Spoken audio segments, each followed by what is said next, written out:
तत्पश्चात भगवान के एक परम भक्त हुए जिनका नाम है वृत्रासुर। वृत्रासुर का चरित्र सुनाया गया।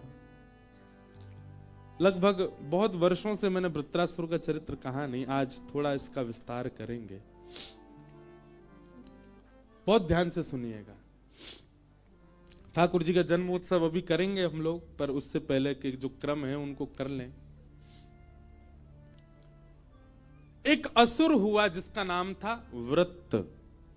वृत्रासुर, जिसने भगवान की स्तुति गाकर के ठाकुर जी की मधुर प्राप्ति की। ऐसा कई आचार्यों का मानना है कि वृत्रासुर की जो स्तुति है, इन स्तुति का पालन यदि कोई भक्त अपने जीवन में करे तो भगवत प्राप्ति उसको संभव है। वृत्रासुर का चरित्र थोड़ा सा विस्तार से हम सुनाएं, क्योंकि कई कथाएं इसमें आती हैं।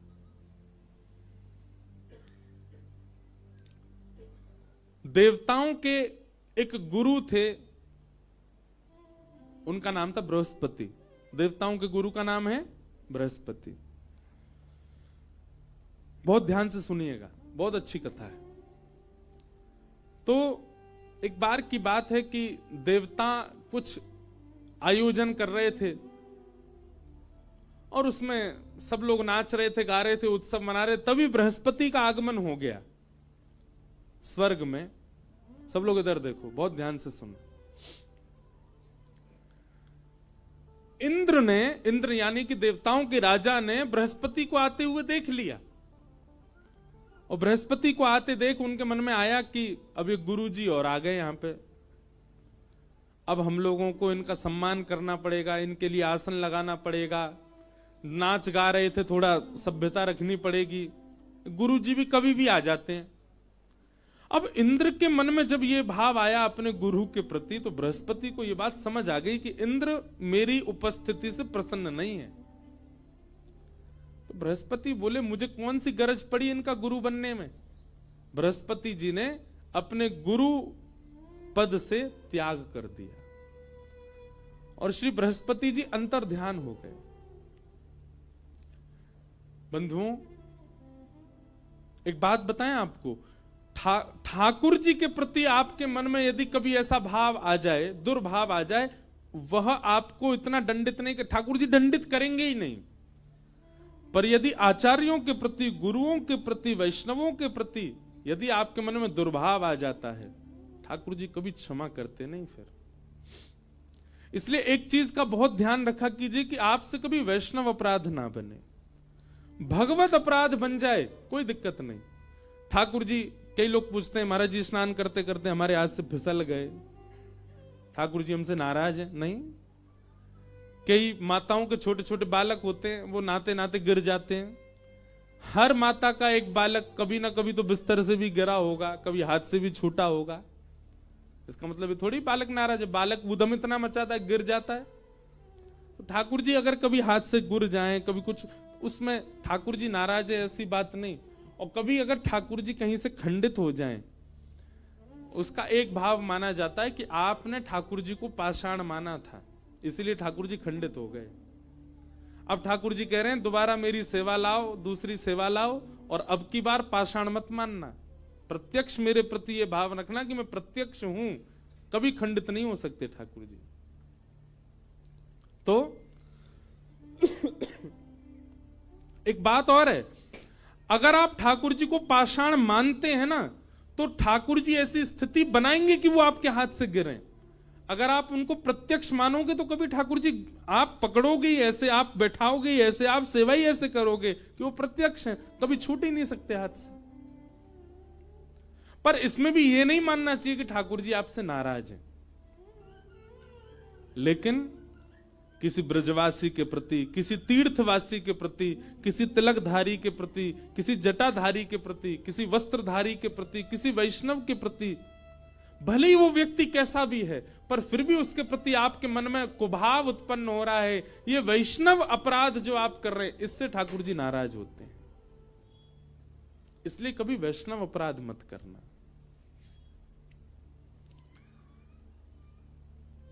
बृहस्पति अपने गुरु पदवी का त्याग कर देते हैं और देवता और दैत्यों के यहां एक नियम चलता है, गुरु जितने बलवान उतने ही ज्यादा बलवान देवता, उतनी ही ज्यादा बलवान दैत्य। अब जब गुरु जी ही चले गए तो फिर दैत्यों का सारा बल चला गया, देवताओं का बल चला गया। और देवताओं का बल जाते ही दैत्यों ने आक्रमण कर दिया स्वर्गलोक पर। देवता मारे मारे फिरने लगे, कहां जाएं, क्या करें, हमारे गुरु जी तो है नहीं। ब्रह्मा जी के पास गए, ब्रह्मा जी से जाकर के कहा आप कोई उपाय बताओ। तो ब्रह्मा जी ने कहा तुम देवताओं में एक देवता है, उनका नाम है त्वष्टा, और त्वष्टा के पुत्र का नाम है विश्वरूप। यदि आप विश्वरूप को अपना गुरु मान लो तो ये बृहस्पति के समान है, ये तुम्हारा बल बढ़ा देंगे। बहुत ध्यान से सुनना। विश्वरूप को गुरु बनाया, और विश्वरूप को गुरु बनाने के बाद जब उनकी आराधना करने लगे, विश्वरूप की जो माता जी थी वो दैत्यों की बहन थी। तो कहीं ना कहीं दैत्य विश्वरूप के कौन हुए? मामा। तो देवताओं के गुरु विश्वरूप और विश्वरूप के मामा दैत्य, मतलब देवताओं के शत्रु। तो विश्वरूप कभी कभी अपने मामाओं का भी बल बढ़ाते थे यज्ञ आदि करने में। इंद्र को जब ये बात पता चली तो इंद्र ने क्रोध में आकर के अपने गुरु का सर धड़ से अलग कर दिया। पहले तो बृहस्पति का अपमान किया और फिर उसके बाद में दूसरे गुरु जो बने विश्वरूप, उनका सर धड़ से अलग कर दिया, जिसके कारण इंद्र को ब्रह्म हत्या लग गई और वो अब स्वर्ग में राज्य नहीं कर सकते। तब इंद्र ने कहा अगर मेरे इस ब्रह्म हत्या के दोष को कोई लोग अपने ऊपर धारण कर लें, मेरे ब्रह्म हत्या के दोष को यदि कोई अपने ऊपर ले ले, तो मैं उसको, एक मेरा दोष लगेगा, दूसरी तरफ मैं उसको वरदान दूंगा। 4 लोग आगे आए, ब्रह्म हत्या का दोष जिन्होंने अपने ऊपर धारण किया। सबसे पहले जल। तो जल में उठने वाला जो फैन है, जो झाग हैं, कभी कभी समुद्र में होते हैं, वे ब्रह्म हत्या का दोष माने जाते हैं। उनका स्पर्श करके स्नान करना चाहिए। दूसरा आगे आई वृक्ष। तो वृक्षों से निकलने वाला जो श्वेत तत्व है, कभी कभी पत्ता तोड़ो तो उसमें से कुछ निकलता है, वो ब्रह्म हत्या का दोष है। कभी कभी औषधि के लिए उसका प्रयोग किया जाता, पर उसके बाद भी स्नान आवश्यक है, क्योंकि वो ब्रह्म हत्या का दोष है। तीसरा, उस दोष को धारण किया पृथ्वी ने। तो पृथ्वी के ऊपर जहां पर रक्त वर्ण दिखता है, लाल वर्ण की माटी दिखती है, कभी कभी उसको ब्रह्म हत्या का दोष माना जाता है। और चौथा, ब्रह्म हत्या के दोष को अपने ऊपर धारण किया माताओं ने। इन 4 लोगों ने अपने ऊपर ब्रह्म हत्या के दोष को लिया, जिसके लिए मासिक धर्म होता है। इंद्र ने इन 4 को एक एक वरदान दिया। जल को वरदान दिया कि तुम्हारे बगैर किसी का रूप निरखेगा ही नहीं, कुछ भी बनाने में आपकी आवश्यकता होगी, आपके बगैर किसी का काम नहीं चलेगा, आप सबके रूप को पूर्ण करने में समर्थ रहोगे। वृक्षों को वरदान दिया कि आपको कोई कहीं से भी काट दे, कुछ दिन जल का सिंचन हो जाए तो आप फिर प्रकट हो जाओगे। आप कभी पूर्ण रूपेण जब तक जड़ से ना उखाड़े आप मरोगे नहीं। वृक्षों को कई बार ऊपर से काट दो फिर से निकल आते हैं। पृथ्वी को वरदान दिया कि आप में कोई कितना भी गड्ढा कर दे आप फिर भर जाओगे, अपने आप ही भर जाओगे, आप में गड्ढा रह नहीं सकता। और माताएं बहनों को वरदान तो अद्भुत ही दिया, बोले आप किसी को भी अपने वश में कर सकते हो आपको वश में करने की शक्ति हम प्रदान करते हैं। जब तक बालिका होती हैं तब तक पिता को वश में कर लेती हैं, पिताजी ये चाहिए वो चाहिए, ये खाना वो खाना सब। जब ब्याह हो जाता है तो पति वश में रहता, और जब पुत्र जन्म ले तो पुत्र वश में रहता है, सब इनके वश में रहते हैं। ये इंद्र का वरदान है इनको। इंद्र पुनः राजा बन गए, क्योंकि उनके ब्रह्म हत्या के दोष को 4 लोगों ने ले लिया।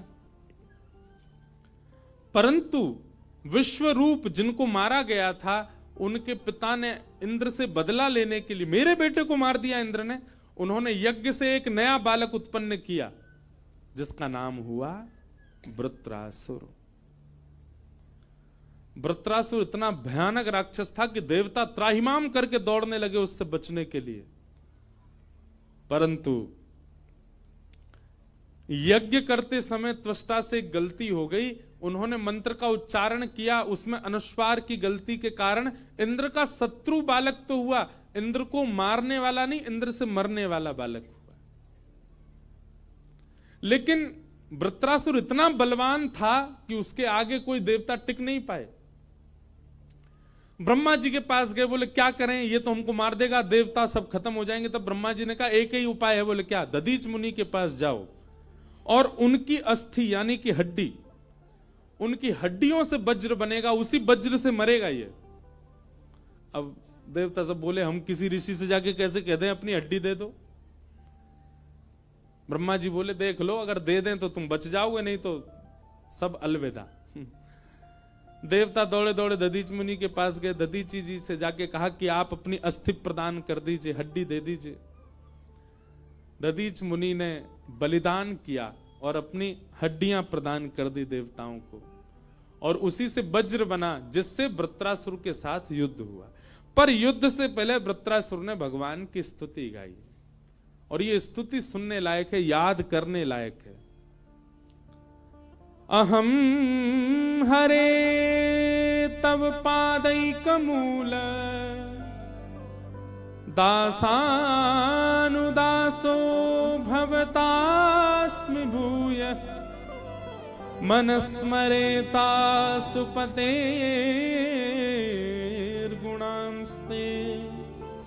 गृणीतवा कर्म करोतु काय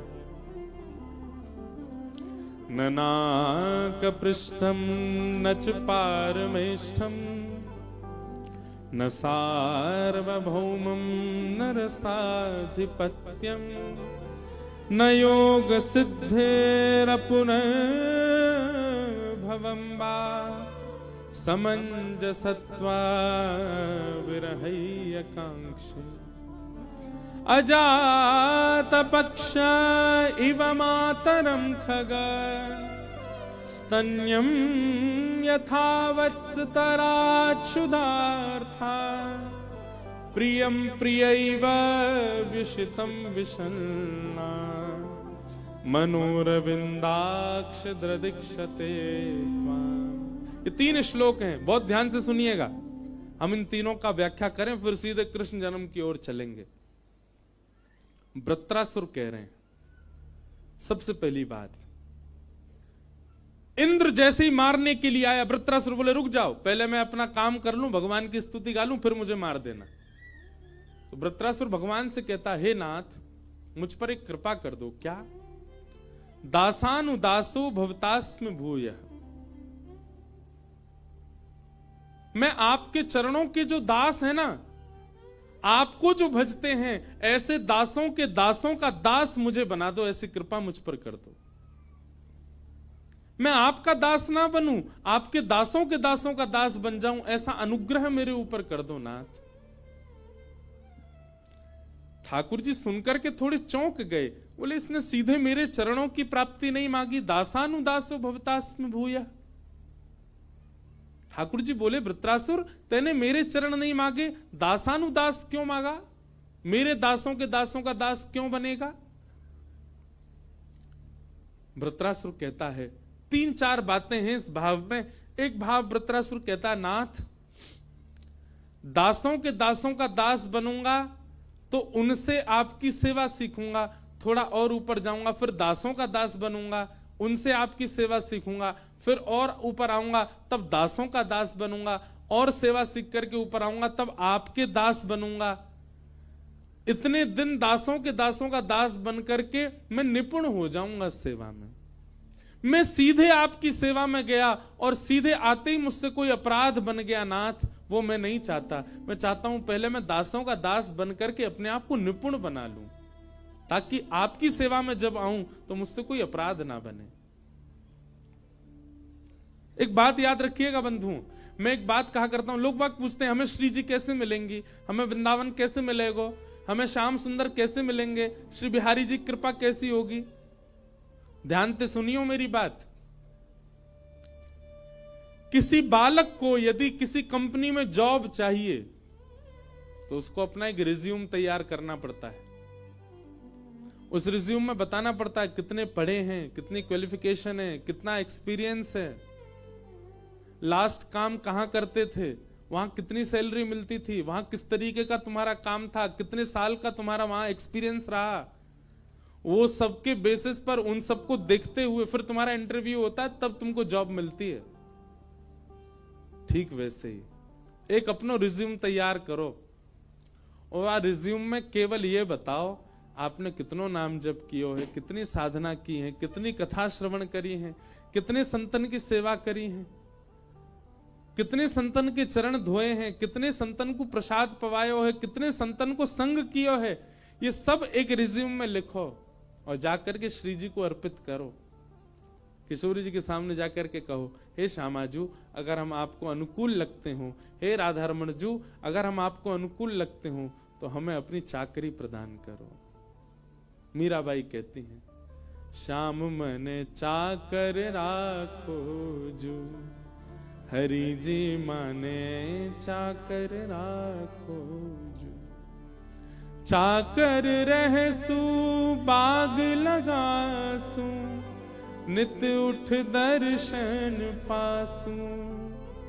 वृंदावन की कुंज गलिन में हरि की लीला गासू।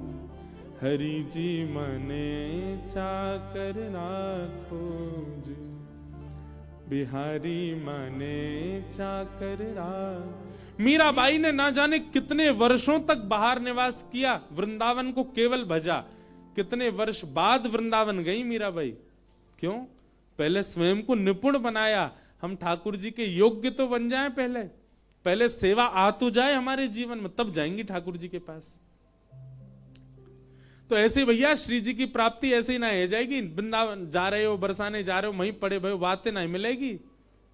वाक्य काजे पहले स्वयं की निपुणता बताओ, कितनी सेवा करी, कितनी कथा सुनी, कितनो नाम जप कियो, कितनो संत संग कियो, कितनो वैष्णव संग कियो। श्री जी जब वाप दृष्टि डालेंगे तब स्वीकार करेंगे। और श्री जी तो हमारी स्वीकार करने को तैयार ही बैठी हैं। भैया ये सहचरी, ये सखी, हमारे ठाकुर जी ये रुकावट बन जाएं, ये देखें हमारी श्री जी को कहीं श्रमित तो नहीं कर देगो। इनको योग्यता दिखानी पड़े, श्री जी योग्यता ना देखें। इसलिए दासानुदासो भवतास्म भूय। हम अभी सीधे वृंदावन चंद के उपासक नहीं बन सकते, या हमारे ब्रजवासी के उपासक बनो। ब्रजवासिन की जो उपासना कर रहे हैं उनके उपासक बनो, दासानुदास बनो, वहां से ठाकुर जी प्रसन्न होंगे। वृत्रासुर कहते हैं दासानुदासो भवतास्म भूय। वृत्रासुर अपने दूसरे श्लोक में कहते हैं कि मुझे विरह प्रदान कर दो। कैसा विरह चाहिए? कैसी अद्भुत बात! कोई भगवान से विरह कैसे मांग सकता है? सब मिलन ही मांगते हैं, पर वृत्रासुर कह रहा है कि विरह ही एकांक्ष, मुझे विरह दे दो। मेरे पर ऐसी कृपा कर दो कि मैं आपकी याद में तड़पने लगूं, रोने लगूं, विलखने लगूं, व्याकुल रहूं। क्योंकि बंधुओं एक बात कहूं, व्याकुलता में विरह प्रेम शुद्ध होता है।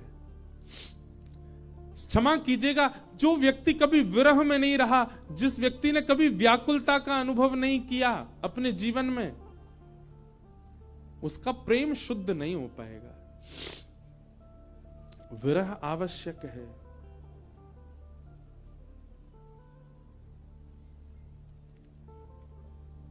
कैसा विरह चाहिए? अजात पक्ष इव मातरम खगा स्तन्यम यथा वत्स तराच्छुधार्था प्रियम प्रियैव व्युषितम विषन्नाह मनोरविंदाक्ष दृदिक्षते त्वाम। जैसे एक अजात पक्षी जिसके पर नहीं निकले, वो अपनी मां की प्रतीक्षा करता है। जैसे एक भूखा बछड़ा अपनी मां के थन को पीने की प्रतीक्षा करता है, जैसे परदेश गए हुए प्रियतम की प्रतीक्षा उसकी प्रियतमा करती है, वैसे मैं आपके विरह में तड़पना चाहता हूं नाथ। ऐसी कृपा कर दो कि मैं व्याकुल रहूं आपके लिए। वृत्रासुर ने ऐसी स्तुति गाई और इस स्तुति से भगवान अति प्रसन्न हो गए। विरह प्रेम को पुष्ट करता है, प्रेम को शुद्ध करता है, प्रेम को प्रबुद्ध करता है। जिसने अपने जीवन में विरह नहीं सहा है ठाकुर जी का, ठाकुर जी के प्रेम में कहीं ना कहीं उसके हृदय में दूषितता आ सकती है। विरह बहुत आवश्यक है।